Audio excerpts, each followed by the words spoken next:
Merci Seigneur pour ce matin. Nous savons que tu vas nous faire du bien. Parce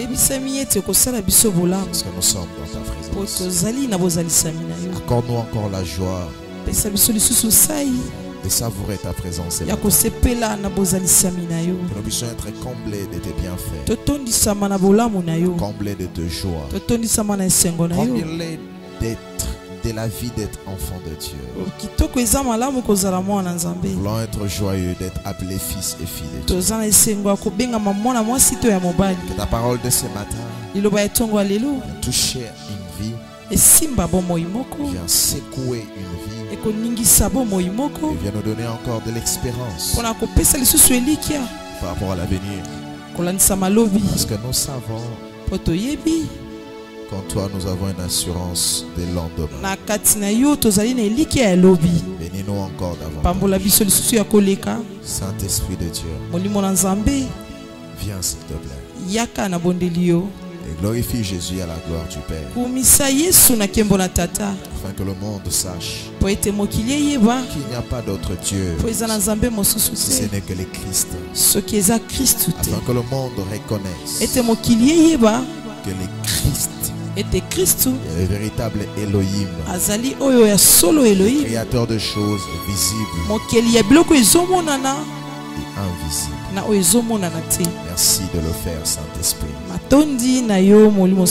Ensemble avec l'Église, nous disons 3 fois Amen. Amen. Amen. Amen. Je suis dans l'assemblée des vivants. Est-ce qu'on peut dire 3 fois Amen?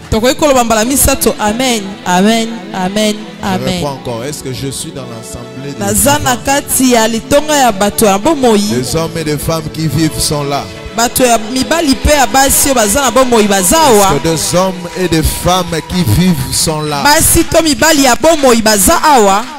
C'est dont ils sont reconnaissants du don de la vie. Ils savent qu'ils ont reçu la vie venant de Dieu. Ces personnes disent 3 fois Amen.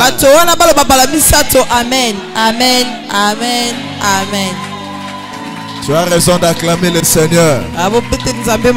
Tu as raison de faire mieux que ça.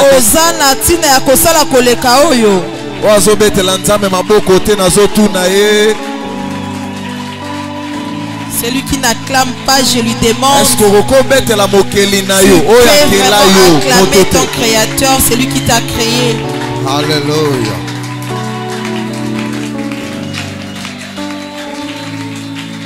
Amen. Amen. Regarde celui qui est à ton côté. Dis-lui welcome, bienvenue. Merci beaucoup. Nous allons parler d'un thème merveilleux ce matin. Nous allons lire d'abord la parole de Dieu dans le livre de Marc 7. Marc 7.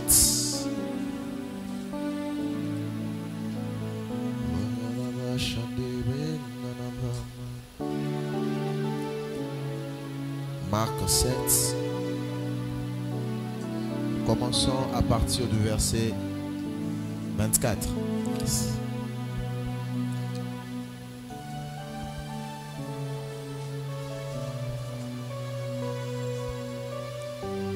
Marc 7, nous commençons à partir du verset 24.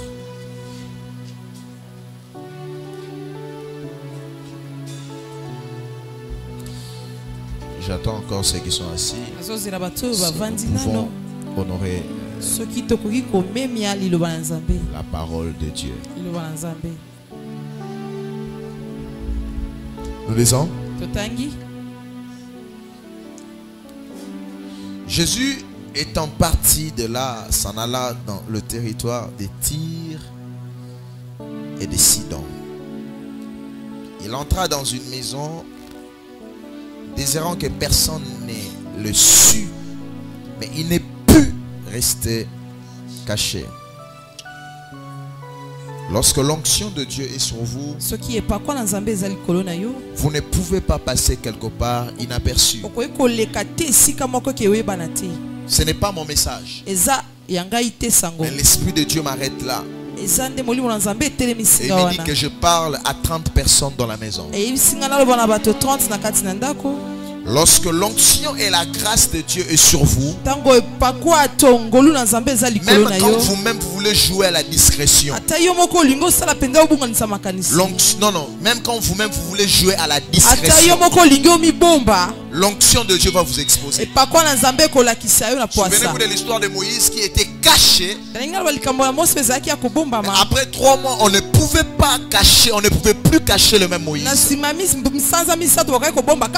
Pour une seule raison, l'onction crie plus fort que ta chambre secrète. Et si même quand toi-même tu veux te garder, mais l'onction t'expose, à combien plus forte raison les personnes mal intentionnées qui voudront garder les potentiels que Dieu a placés en vous. Je maudis toutes les sales mains qui viendront empêcher l'expression de ta grâce. Je disais, je maudis que ça soit dans ton travail, que ça soit là où tu vends, que ça soit dans ton domaine d'émergence. Je dis toute sale main qui viendra pour étouffer tes grâces, qui viendra comme une chambre pour te garder afin que le monde ne te voie pas. Je dis que ton onction est plus forte que toutes ces mains-là. Sous le son de ma voix, je maudis ces mains au nom de Jésus. Je te bénis et que le monde soit au courant de ce que Dieu a placé en toi. C'est une tragédie de mourir sans que le monde connaisse ce que Dieu a placé en vous.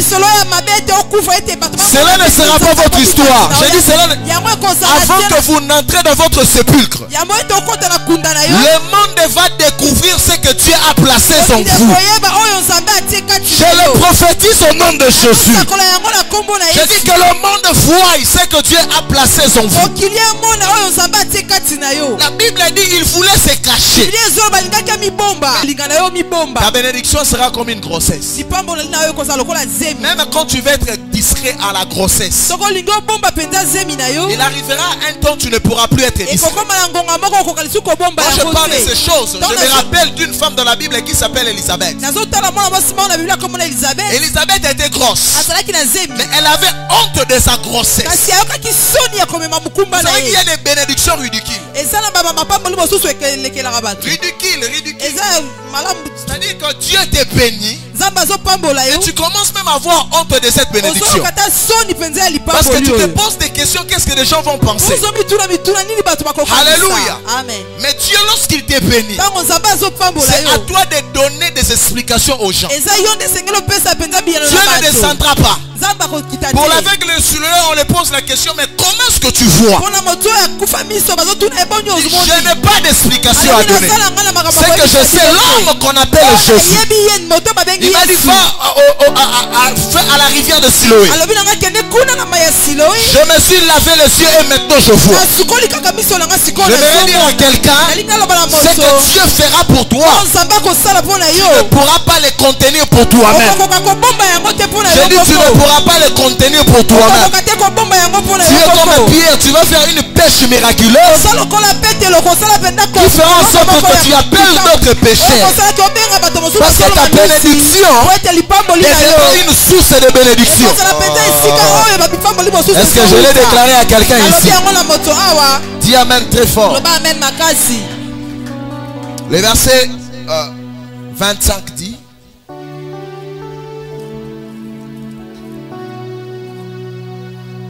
il dit, bon, désirant que personne ne le sût, mais il ne puisse rester caché, car une femme dont la fille était possédée d'un esprit impur entendit parler de lui et vint se jeter à ses pieds. Cette femme était grecque, syro-phénicienne d'origine.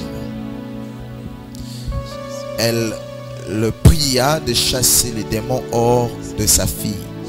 Elle le pria de chasser les démons hors de sa fille. Je lui ai dit, laisse d'abord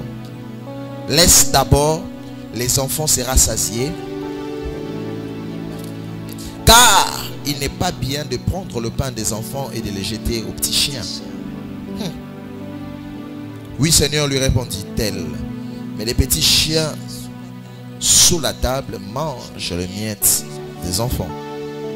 Alors il dit, à cause de cette... Si c'est ta Bible, j'aimerais que tu soulignes cette parole. Va, les démons est sorti de ta fille. Et quand elle rentra dans sa maison, elle trouva l'enfant couché sur le lit. Les démons étaient sortis. Quelqu'un dit amen très fort. Est-ce que tu peux te rasseoir, s'il te plaît?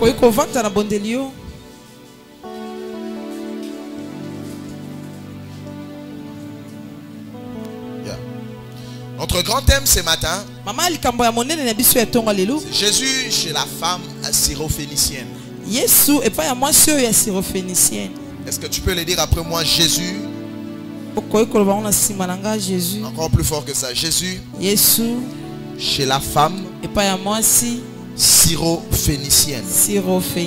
Nous avons lu l'évangile de Marc. Cette histoire est aussi reprise dans le livre de Matthieu. Donc ici dans le livre de Marc, on présente un Christ qui venait de Tyr et Sidon et qui est en train d'aller quelque part. Chemin faisant, il a voulu se cacher parce que certainement il était fatigué. Peut-être j'ignore la cause. Mais le Christ, la Bible dit qu'il voulait se cacher. Et dès que l'intention est venue pour lui de se cacher, la Bible nous informe que c'était impossible. Pourquoi? Parce que sa renommée c'était tellement accrue. Et que comme je l'ai dit tantôt, il ne pouvait plus passer à un lieu sans qu'on l'ait aperçu. Le Christ a été aperçu. Et parmi les personnes qui ont aperçu le Christ, il y a eu cette femme. La Bible l'appelle la femme syrophénicienne. En d'autres termes, c'est une femme grecque. Encore pour dire plus simple, c'est une femme païenne. Vous devez savoir, vous et moi, que quand on parle des païens, ce n'est pas les personnes qui fument du chanvre. Ce ne sont pas des personnes qui passent toute leur nuit dans des boîtes de nuit. Ce ne sont pas des personnes qui ne sont pas des chrétiens. Mais quand on parle des païens, c'est toute personne qui n'est pas juive. Voilà. Pour dire encore un peu plus simple, tu es païen et je suis païen. Ce n'est pas une injure, c'est la réalité.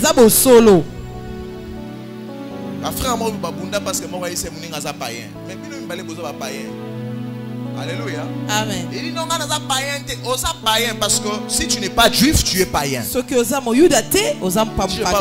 interprètes pour ceux qui suivent. Là. Il y a beaucoup de gens qui nous suivent, des fois ils n'entendent pas. Est-ce qu'on peut acclamer les personnes qui nous suivent en direct sur YouTube, sur Facebook? Que Dieu vous bénisse. Alors, je disais qui est païen, celui qui n'est pas juif. Mais seulement il y a des païens croyants et des païens qui n'ont pas cru. C'est maintenant des païens croyants qu'on appelle des chrétiens. C'est comme ça vous allez voir que l'apôtre Paul, on l'appelle l'apôtre de qui? Des païens. Les synonymes des païens, c'est les gentils. Non, non. C'est les gentils. On les appelle les gentils ou encore on les appelle les nations. Donc quand on parle des païens, ce sont les nations ou encore les gentils. Donc si vous voyez dans la Bible, on parle des gentils, on parle des païens. On parle des nations, on parle des païens. Alors, je disais, vous allez voir pourquoi est-ce qu'on appelle l'apôtre Paul l'apôtre des païens. Parce que le Seigneur l'a envoyé en dehors d'Israël. Qu'est-ce que je veux dire? Je nous explique déjà comment est-ce que cette femme n'était pas en alliance avec Dieu. Parce que Marc 7 se passe pendant le ministère de Jésus.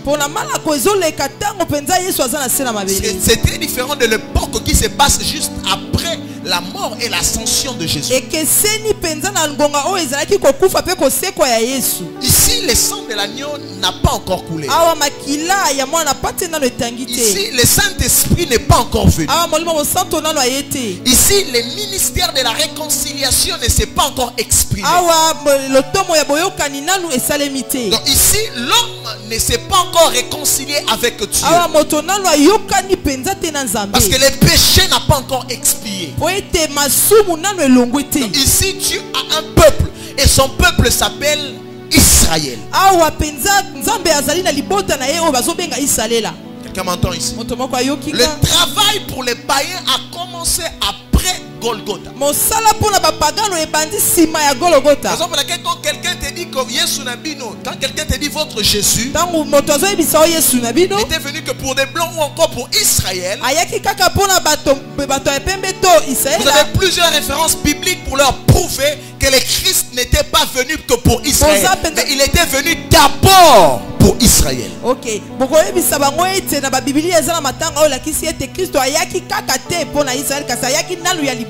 a commencé sa mission à Israël comme le soleil qui s'élève à l'est ou à l'ouest. Comme le soleil qui s'élève à l'est. Mais le soleil a une marche. Mais il s'est simplement levé à l'est. Quand il fera soir, tu le verras à l'ouest. C'est exactement de cette manière que le Christ opère. Il était d'abord venu comme le soleil levant à Israël. Il a visité Israël. Il y a un texte biblique où le Christ dit: mes brebis entendent ma voix et me suivent. D'autres comment? Brebis. Il dit qu'ils ne sont pas de cette pâturage. Ils doivent aussi entendre ma voix et venir à moi pour que les deux pâturages forment un seul. Alléluia. C'est ici qu'on parle de l'église. Parce que l'église, c'est la fusion des Israélites qui ont cru et des païens aussi qui ont cru. Et le Seigneur les mélange ensemble. On parle de l'église. Quelqu'un m'entend ici? Dis amen très fort. Un amen plus fort que ça. Donc, lorsque nous parlons de ces choses, vous avez eu l'idée que cette femme n'était pas en alliance avec Dieu parce que le Christ n'était pas encore mort à Golgotha.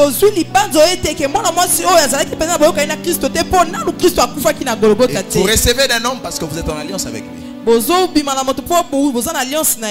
recevez d'un homme parce que vous êtes en communion avec lui. Amen. Amen. Ce texte m'avait beaucoup dérangé. Pendant que je lisais cela cette semaine, l'Esprit de Dieu est venu vers moi comme par un esprit de révélation. Et mes yeux se sont ouverts. Je vois un Jésus ici très indifférent, mes amis. Très indifférent. Le ministère de Jésus était caractérisé par la pitié, par la compassion. La Bible dit plusieurs fois: le Christ ému de compassion. Il a même nourri des personnes qui ne connaissaient pas. Dans le désert, dans son expérience professionnelle, on allait écrire un faiseur de bien. C'était son travail. Il faisait du bien. Pourquoi est-ce que dans ces passages, dans ces contextes, nous avons l'impression de voir comme une face B du Seigneur? Apparemment, la personne de compassion est enterrée et c'est l'homme méchant qui entre en scène. Jusqu'à même à dire des paroles très blessantes. D'abord il refuse. La femme insiste.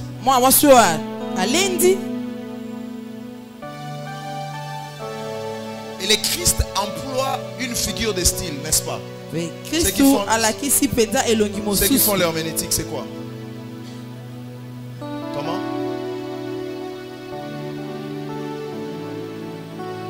Sans figurer. On ne peut pas prendre le pain pour donner aux chiens. Pardon? C'est quoi la figure de style? Non, mais c'est l'euphémisme, papa. Il emploie la figure qu'on appelle l'euphémisme. L'euphémisme signifie diminuer la teneur. C'est-à-dire que je veux dire quelque chose. Non, non, c'est pas l'euphémisme. C'est l'hyperbole plutôt. Ok.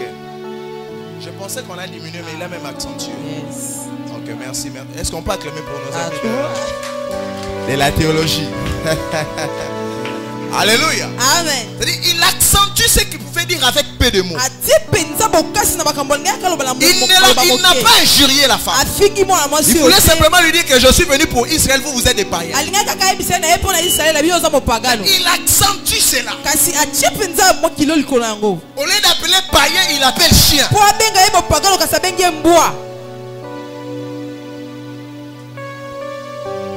Combien d'entre nous ici allaient rester?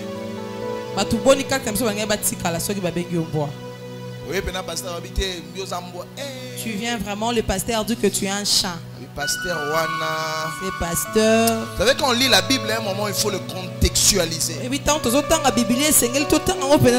prend des principes de vie, mais à un moment, on contextualise cela. C'est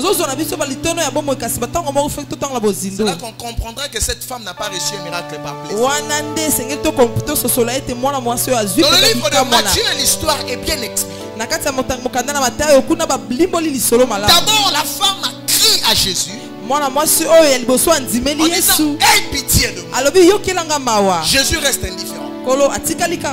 Ensuite, elle est païenne. Elle est païenne. Mais elle reconnaît Jésus comme Seigneur. Ça, c'est très important. Parce que cette femme a pu reconnaître Jésus comme Seigneur. Un miracle devrait normalement arriver. Parce que quand même, il a reconnu Jésus comme Seigneur. Jésus reste, dit après moi, Jésus reste indifférent. Et les disciples même ont demandé à Jésus, s'il te plaît, fais quelque chose pour cette femme. Mais bien aimé, Jésus est resté indifférent. Mais qu'y a-t-il? Qu'est-ce qui a fait en sorte que Jésus réagisse? C'était la réponse et la femme, plutôt la réponse que cette femme a eu à donner à Jésus. Cette femme a donné à Jésus une réponse qui n'a pas pu garder Jésus intact. Ça bougeait le Jésus qui était indifférent. Je parle d'une réponse. Elle a répondu et le Christ a bougé. Le Christ a réagi. Et c'était quoi en fait? C'était la réponse de dire que même les chiens mangent les miettes qui tombent sous la table. Alléluia. Amen. Alléluia. Amen. Et vous savez que c'est là au fait que le Christ a loué la foi de la dame. Nous voulons réfléchir à haute voix. Quand cette femme est allée vers le Christ pour la guérison de sa fille, pensez-vous que cette femme n'avait pas la foi? Vous ne m'avez pas répondu. Cette femme n'avait pas la foi. Elle avait la foi. Mais cette foi-là n'a pas amené les miracles qu'elle attendait. Elle avait la foi. Mais cette foi n'a pas pu, mes bien-aimés, amener les miracles que cette femme attendait. Mais c'est la réponse. Lorsqu'elle va répondre que le Christ maintenant parle d'une foi énorme. Mais c'était quoi la réponse? La réponse de cette femme, c'était de reconnaître la différence entre les maîtres et les chiens. J'enseigne sur Jésus chez la femme syrophénicienne. La réponse de cette dame était le fait de reconnaître qu'elle est une chienne. Quelqu'un m'entend ici? La réponse de cette femme, c'était, mes bien-aimés, de reconnaître qu'il y a une différence entre les chiens et les maîtres. En d'autres termes, la réponse de cette femme s'est reposée sur la connaissance de la différence entre elle et les autres. Autrement encore, la réponse de cette femme s'est reposée sur la connaissance de ses limites.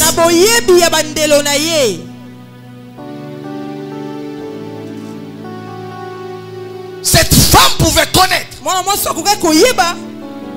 qu'au-delà du fait que je sois belle, qu'au-delà du fait de mon âge, j'ai des limites.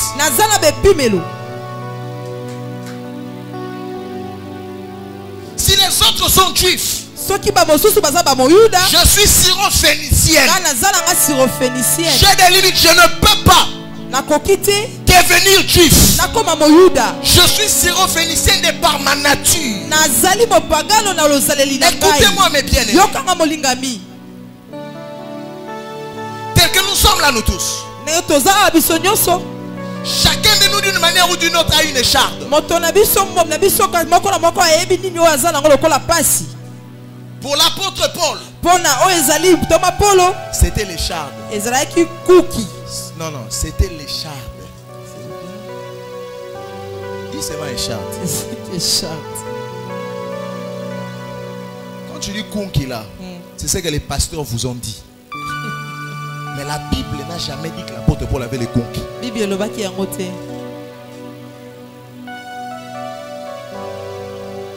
Alléluia. Amen. Ça s'appelle quoi en latin? Pardon? C'est quoi? Ok. L'écriture, rien que l'écriture. La Bible n'a jamais dit que Moïse bégayait. Non. Mais les pasteurs l'enseignent sur la chaise. Le bégaiement de Moïse ne bégayait pas. Il avait un langage ambigu.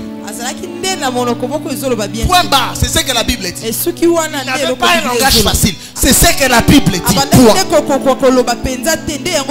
N'interprétez pas, ne donnez pas à la Bible d'autres interprétations selon vos imaginations. On interprète la Bible par d'autres textes, non pas par des imaginations. L'apôtre Paul il a dit que j'avais une écharpe. C'est ce qu'il a dit. À chaque fois que je voulais m'enorgueillir, il y a un démon qui soufflait. Point barre. Je voulais dire que chacun de nous a quelque chose. Chacun de nous a quelque chose qui les retient. Cette femme, même quand son bon plaisir serait d'être juif, ça serait pour elle impossible. Mais bien aimé, tel que nous sommes là, il y a de ces certaines situations que la Bible, la vie elle-même va nous imposer. Lorsque vous ne comprenez pas cela, vous ne pourriez donc jamais vivre une vie où vous vous contenez de vous-même.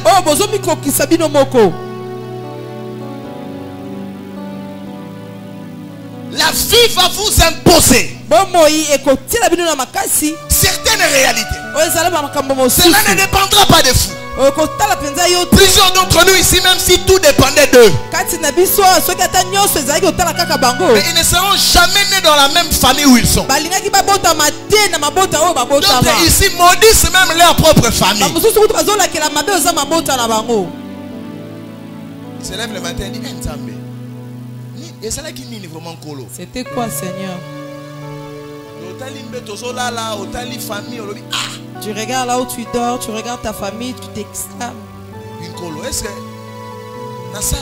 Tu dis, Seigneur, qu'est-ce que je fais?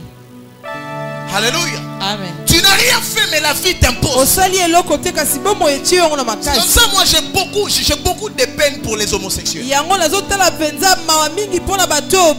Si vous me suivez en direct et que vous êtes homosexuel, que Dieu vous donne la grâce.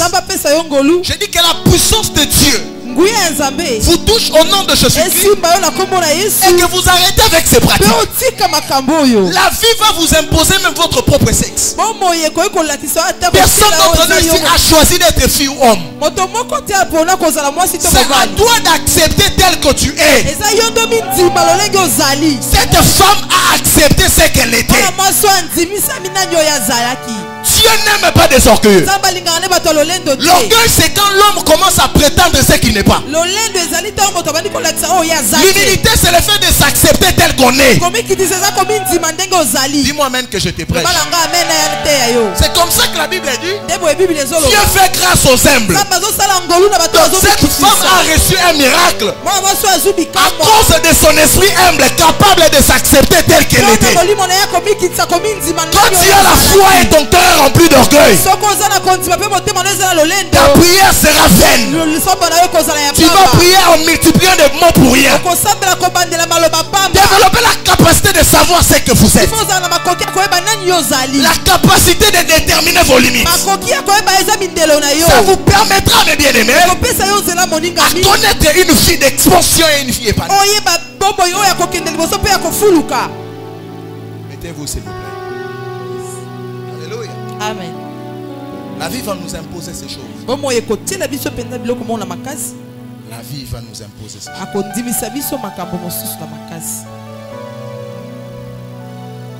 J'aime cette femme en fait.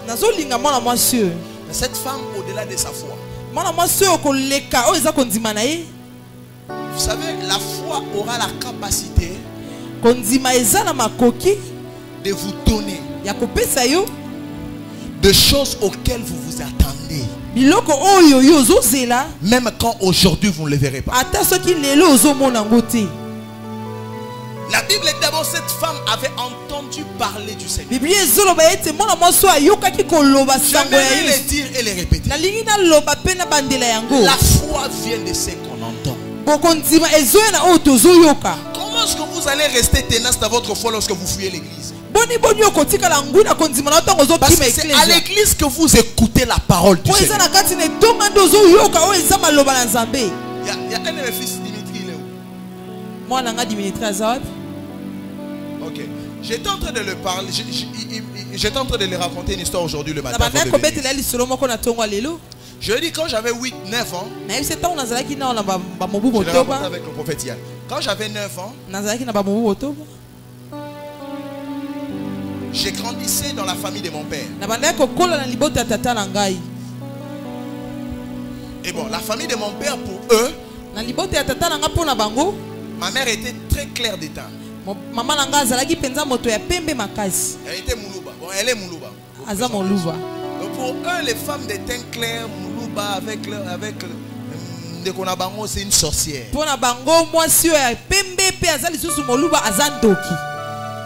Maintenant, du fait que j'avais déjà fait 9 ans avec elle, je suis allé habiter avec eux. Dans leur tête, j'étais déjà un petit sorcier. Ils étaient en train de chercher des preuves. Alléluia. Amen. Ils ont fait des réunions pour dire qu'on va l'attraper. Maintenant, moi aussi quand j'étais enfant, j'avais les tics pas très normales. J'ai commencé à prophétiser, j'avais 5 ans. Ma soeur est là. J'ai prié en langue depuis l'âge de 5 ans. Je conduisais les cultes de prière à la maison depuis que j'avais 5 ans. Mais au-delà de ça, j'avais des tics pas très corrects. Vous connaissez des somnambules? Je dis quoi, vous connaissez des somnambules? Les somnambules. Ok. Des somnambules sont des personnes qui parlent la nuit. Mais quand la phase devient compliquée, la personne peut s'élever, sortir. Il marche, il parle, tout est pas confus. On peut lui cogner aussi. Toi, tu vas dire que c'est la sorcellerie, c'est pas la sorcellerie. Mais non, moi, non, Dieu m'a délivré. J'étais un somnambule, vous n'avez pas idée. Un jour, j'ai franchi les limites. 19 heures. Pourquoi? Tout le monde était au salon. Moi, je suis allé dormir. J'avais très sommeil.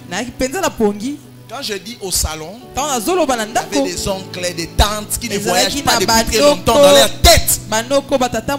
C'est moi. Non, dans leur tête, du fait qu'ils ne voyagent pas, c'est moi. J'entendais ça de très loin, mais personne ne venait me le dire comme ça parce qu'il n'y avait pas de preuves.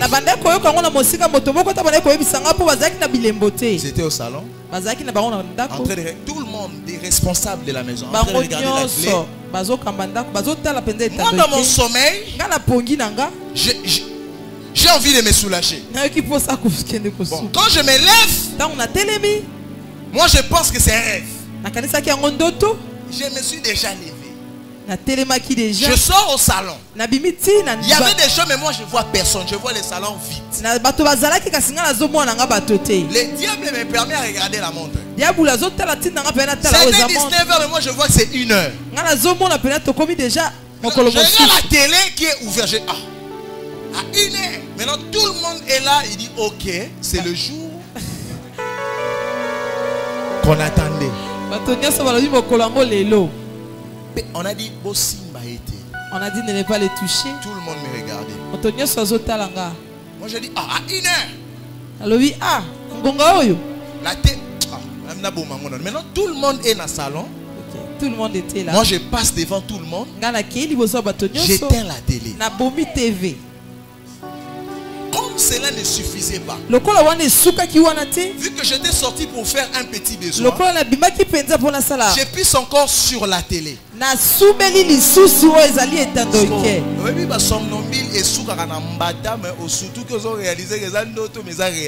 peut finir par une gifle, mais tu te réveilles comme ça, tu crois que c'est un rêve ou bien c'est une réalité.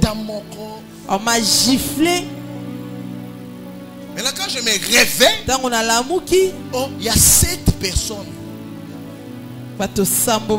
Tu veux expliquer quoi? On a d'abord commencé à me frapper des 20 heures.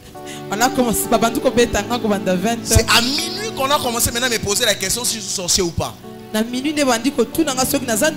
je ne suis pas sorcier. On a continué jusqu'à 2 heures. À 2 heures, torture et l'équipe. Bon, oui, je suis sorcier. J'ai fini par accepter. On dit bon, tu as quel esprit? Vu que moi je conduisais les prières, donc je connaissais l'esprit de chômage. Moi j'ai l'esprit de chômage. Babi non. Ils ont dit non.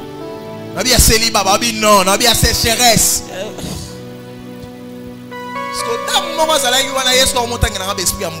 L'autre était là, commence maintenant à me dire les esprits du village. Non. Ça peut être ça. Oui. C'est cet esprit. Le lendemain, on est allé avec moi, je crois, ça doit être un pévalo. Les gens des écharpes, tout ça. Quand le pasteur là me voit, les gens avaient annoncé qu'on va t'amener un petit sorcier. Quand le pasteur là me voit, il fait mais dis-moi non. Parce qu'il y a même une exagération. Lui maintenant il a exagéré. Il a dit il n'est pas seulement comme vous le croyez. Dans le monde des ténèbres. Oh, Dans le monde de ténèbres. Il est une grande personne. J'étais là, je comprenais. Je vous parle de la foi, mes amis. Il a raconté des histoires. Et puis quand même le pasteur a été prophète. Parce qu'il avait dit quelque chose. Il a dit, je vois sa tête comme la tête d'un lion. C'est après plus de 17 ans que Dieu m'a dit. Les pasteurs avaient la révélation.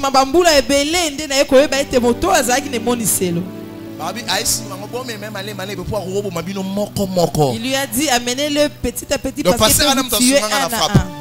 On est rentré à la maison. Depuis ce jour-là, il y a quelque chose qui est entré dans ma tête. Je suis sorcier. J'étais en train de réaliser comment je m'envole pas. Je me dis non, c'est que ça va niveau. Que j'attends d'abord le niveau de voler va arriver. Je vous dis la vérité. J'ai commencé vraiment à me considérer comme un sorcier. Mais je ne voyais personne la nuit. Pourquoi? C'est qu'on entend produit de l'imagination. Cette femme avait entendu parler de Jésus. Pour ton miracle, tu as besoin d'entendre parler de Jésus. Raison pour laquelle à chaque fois que tu viens ici, j'insiste combien c'est que le Christ a fait à la croix du calvaire pour toi. Ça se présente comme un dépôt dans ton esprit. Que tu le veuilles ou pas, la vie deviendra le résultat de ce que tu entends. Je disais au nom de Jésus, que Dieu bénisse quelqu'un ici. Tout ce que tu feras sera béni. Tu vas dire que tu entends cela, que cela produit la bénédiction dans ta vie. Alléluia. Amen. Et c'est comme ça que j'ai grandi, mes amis. Jusqu'à Dieu m'a fait grâce. C'était des aventures. Ce que vous entendez produit de l'imagination. Mais je parlais, je vais finir, je parlais des limites que cette femme a.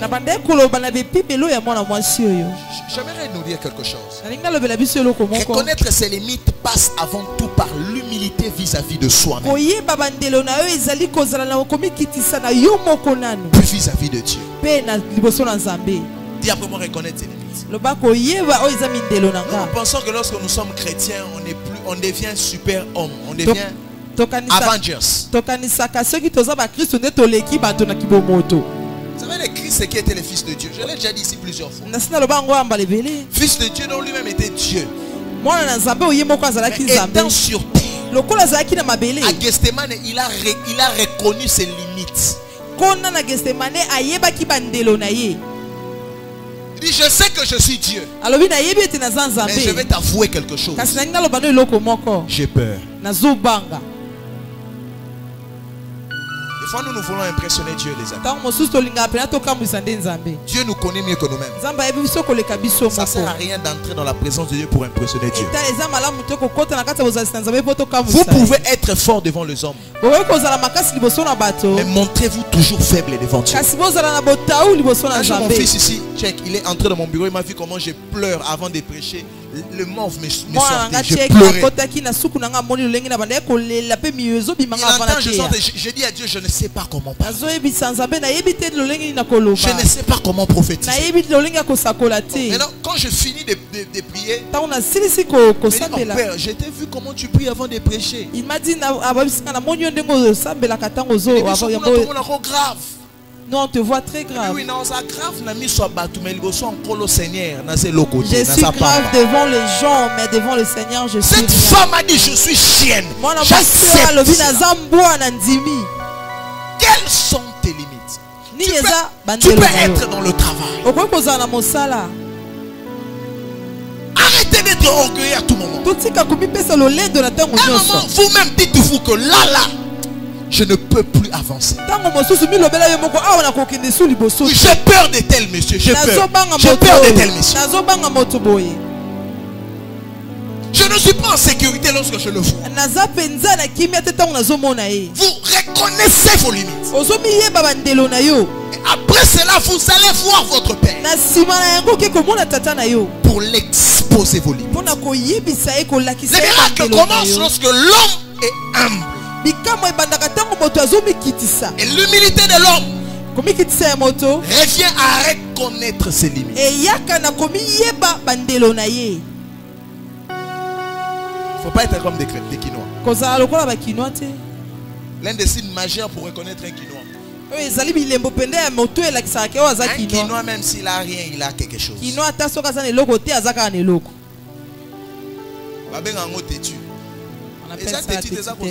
C'est être pas intelligent. Quelqu'un qui va t'aider dans la vie, tu lui dis aux années l'autre. Il dit après ça, n'a rien.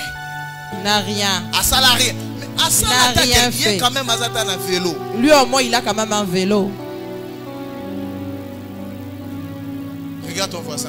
Il lui reconnaît tes limites. Il lui c'est le signe de l'humilité envers soi-même et envers Dieu. Je veux dire quelque chose. Lorsque je parle d'envers soi-même et envers Dieu, c'est les deux personnalités que vous ne pouvez jamais tromper. Vous-même et Dieu.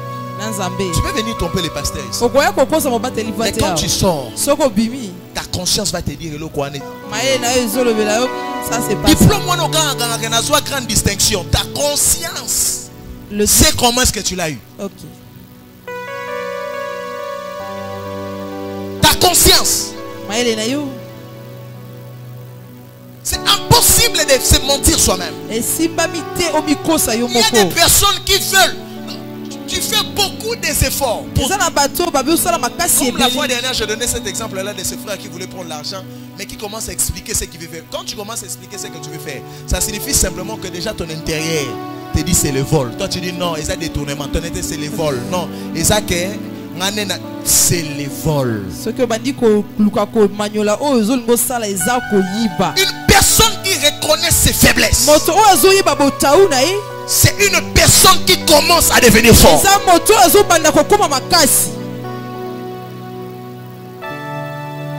Samson est tombé parce qu'il n'acceptait jamais. Il n'avait jamais reconnu ses limites. Samson disait que je vais me délivrer tel que je l'ai toujours fait. Et il oubliait qu'il avait des limites. C'est que ses cheveux ne devraient pas être coupés. Combien de nous ici pendant que je parle, eux-mêmes se disent en eux-mêmes, il y a tel domaine on a long en côté. Il y a tel péché, je ne me suis jamais débarrassé de ça. Il y a telle habitude que je n'ai jamais abandonnée. Même quand je fais des efforts, j'avais dit, les limites d'une personne, c'est la vie t'impose. Vous savez, il y a des caractères dont la vie t'a imposé. Ça, c'est l'orgueillité. Moi, je suis très colérique. Et ça, faiblesse. C'est une faiblesse. Vous ne me connaissez pas. Hein? Quelqu'un dit, vous me donnez l'envie de rêver mes esprits. C'est-à-dire que tes esprits ne sont pas encore morts en toi. Reconnais tes limites. Lorsque tu es quelqu'un de colérique, reconnais cela. La guérison de cela, c'est lorsque tu reconnais, tu dis à Dieu, je sais que je suis ton fils, mais j'ai peur. Si tu peux éloigner cette coupe au devant de moi. Le Seigneur pouvait s'enorgueillir en disant non,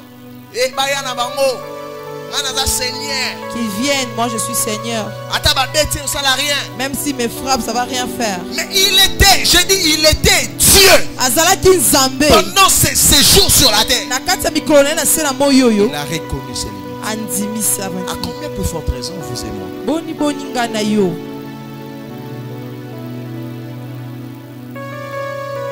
Il faut dire à Dieu la vérité. Hein? Il faut dire solo. Dis à Dieu la vérité.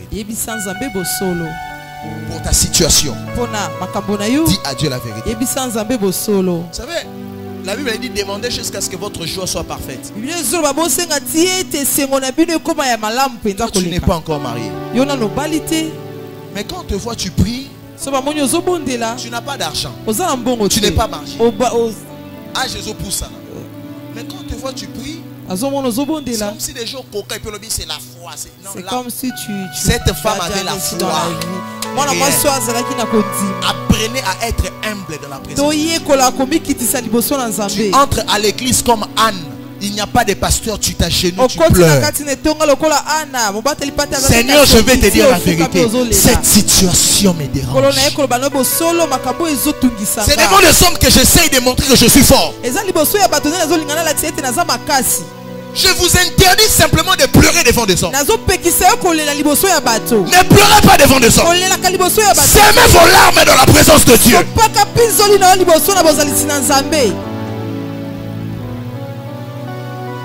Seigneur, je vais te dire la vérité. J'essaye simplement d'être fort. Mais toi tu me connais. Je ne peux pas te mentir. Ce qui m'attend demain me fait peur. Cette fille ici me dérange. J'essaye simplement de venir à l'église pour donner aux gens que je vais bien. Mais tu sais que dans mon intérieur, toi seul tu sonnes le cœur de l'homme. Regarde, tu verras que ça ne m'arrange pas. On n'impressionne pas Dieu. On n'impressionne pas Dieu. Dieu n'a pas besoin de tes impressions. Dieu a besoin que tu sois vrai. Si cette situation-là te dérange, dis à Dieu la vérité.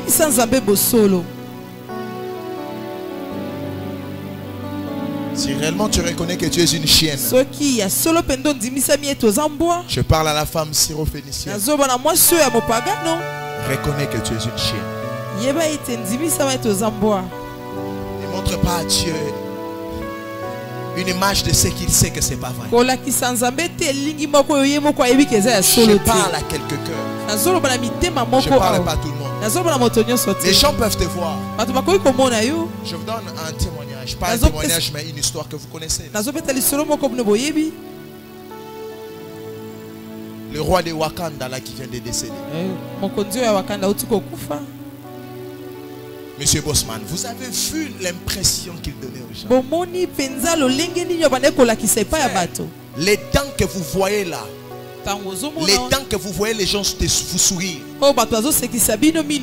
vous ignorez les chagrins qui sont dans leur cœur. Ce sont les faibles qui montrent aux gens combien est-ce qu'ils sont mal. Les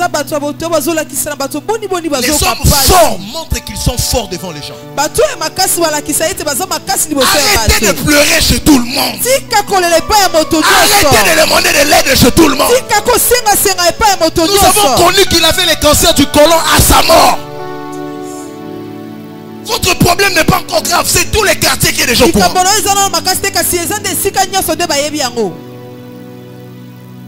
La seule personne qui doit être au courant de ta situation, c'est Dieu. Si tu es chienne, ce n'est pas tout le monde de le savoir. Va dire à ton voisin, va l'avouer chez Dieu.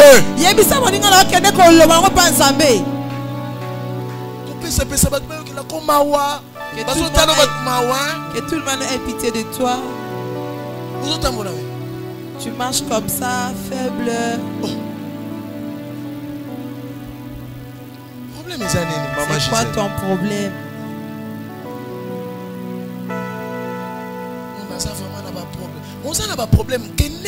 J'ai vraiment des problèmes. Tu as des problèmes. Va t'expliquer chez Dieu. Soyez un peu comme ces messieurs-là. Je regardais ces vidéos, j'avais les larmes aux yeux. Il riait. On dit même qu'il a fait ces films-là où il est comme ici très célèbre avec les cancers. Quand il a fait vraiment son film, il a un cancer. Tu peux avoir les chats, tu peux avoir tes limites, mais tu exploses le monde. Je dis personne sur la liste pour échouer dans ta vie. Les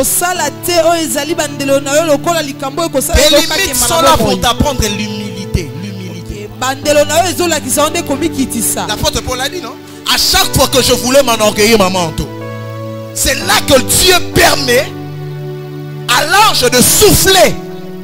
Dès que je me rends compte des limites que j'ai, je deviens humble. tango nyoso lingaki na misala lolendo moi jazo fula wana ndezo la kisake nazo mona bandelo nanga pe nazo mikitisa avouez-les auprès de Dieu. La kisango pa nzambe. N'exposez pas vos limites. Ko la kisango pa batote. Si je posais la question ici, combien connaissaient qu'il avait le cancer avant? Personne. Je célèbre cet homme. J'ai appris qu'il était converti, qu'il priait chez T.D. Jakes. Si je le vois au ciel, je le dirai que tu es un champion. Arrêtez d'exposer vos faiblesses. Arrêtez. Faites-le auprès de Dieu. Qui sera content d'être appelé chienne? Personne. Mais auprès de Dieu, cette femme n'avait pas honte de le faire. Nous allons finir par ici. Matthieu 5, le verset 3e.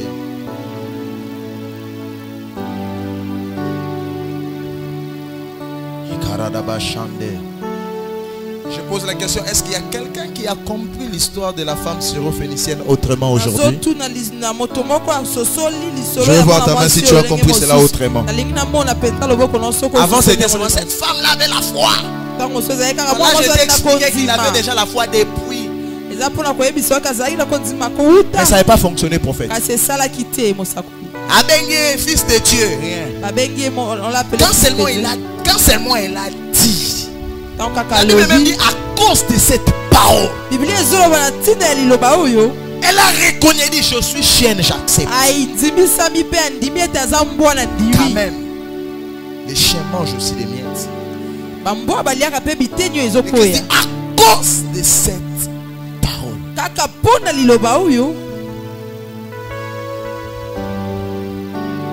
À cause de cette parole. À cause du fait que tu as reconnu tes limites. Je vais vous livrer une vérité. Dieu m'a fait grâce à parler devant des gens. Mais j'étais un garçon très timide. Même à l'université, j'étais à la limite très intelligent. Mais je ne levais jamais le dos. Avec la masse de l'auditoire. Jamais. D'ailleurs, je me mettais derrière. Ceux qui ont tué IEC connaissent Tingiti. Et tous ceux qui se mettent à Tingiti sont Mitou n'a pas ça la rabia. Moi, je préférais être discret. Je me mettais avec eux. Un jour, le prof de maths est entré. L'exercice là très simple au tableau. Personne n'est capable. Moi j'avais fait la maths physique. Personne n'est capable de le faire. Moi j'étais là, j'ai dit je ne vais pas faire aussi. Le prof maintenant dit c'est lui qui va le faire. J'ai dit 10 maintenant même. Je lève la main. Quand je lève la main, tous nos amis là de Tingiting ils vont regarder. Oh, ni. Qu'est-ce qu'on se connaît ici que personne ne peut résoudre ça? Le pauvre m'a dit viens. Je me suis levé. Parce que là-bas il y a des voyous. Je suis déjà ma phare de Nangaï. Ils ont pris mes histoires. Ils ont dit si tu n'as pas réussi, ne rentre plus ici. On a pris toutes mes histoires. J'ai résolu l'exercice. Le pauvre a regardé et dit c'est ça que tu as dit. On l'a dit à solo Saliango. Tout le monde chantait que j'ai réussi. C'est ces jours-là qu'ils ont su que j'étais très intelligent. Une fois que le prophète est en train de faire la dictée, moi c'est toute la salle derrière qui écrit dans mes notes. Mais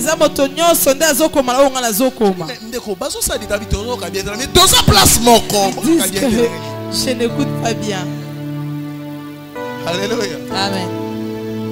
Alors j'étais très timide. Tu vois, il y a l'appel de Dieu. Il y a des salles qu'il faut prêcher. Je prêchais devant plus de 5000 personnes. Prêcher là, c'est pas facile.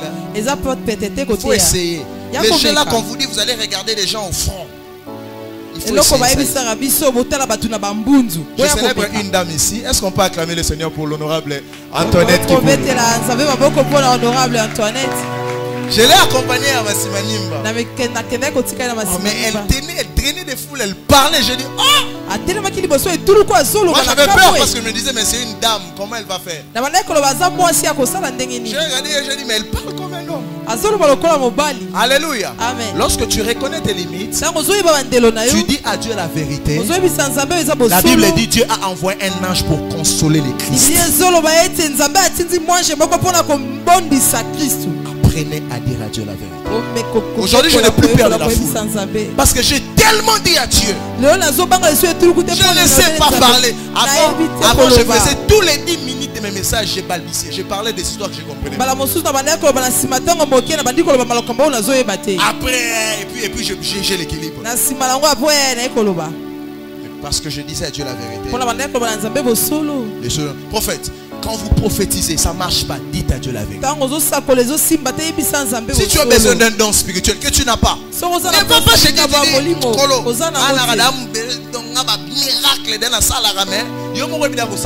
Moi je perds déjà de miracles. Mais tu sais que tu ne fais rien. Dis au Seigneur que je suis en train d'essayer mais ça ne tient pas. Aide-moi Seigneur. On va clôturer Matthieu 5 le verset 3. Matthieu 5. Qu'est-ce que la Bible dit? Est-ce qu'on peut le lire tout le monde?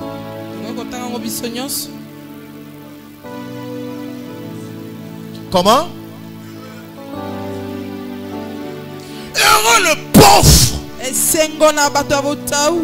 en esprit. C'est ici que la prédication de la pauvreté ont commencé. Des gens prêchaient que non, ce sont des bêtises. Je t'interdis à mourir pauvre. Que ces paroles s'attachent aux 15 premières personnes qui s'aimeront à cette onction. Je dis, je t'interdis à mourir pauvre. Tu ne peux pas. Je dis, c'est impossible. Le Christ a accepté d'être pauvre afin que toi tu sois comblé de richesses. La Bible ne dit pas errer le pauvre. La Bible dit le pauvre comment? Un pauvre signifie indépendant. Dis après moi, le pauvre c'est indépendant. Il dépend des riches. N'est-ce pas? Yes. Il dépend de ceux qui ont. Mais la Bible insiste en disant heureux le pauvre en esprit. C'est-à-dire heureux ceux qui ont un esprit dépendant.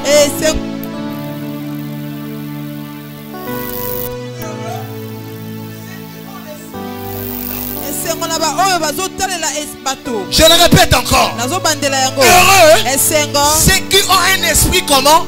Dépendant. Un esprit ne peut que dépendre d'un esprit. Parce qu'un esprit ne peut pas dépendre d'un homme.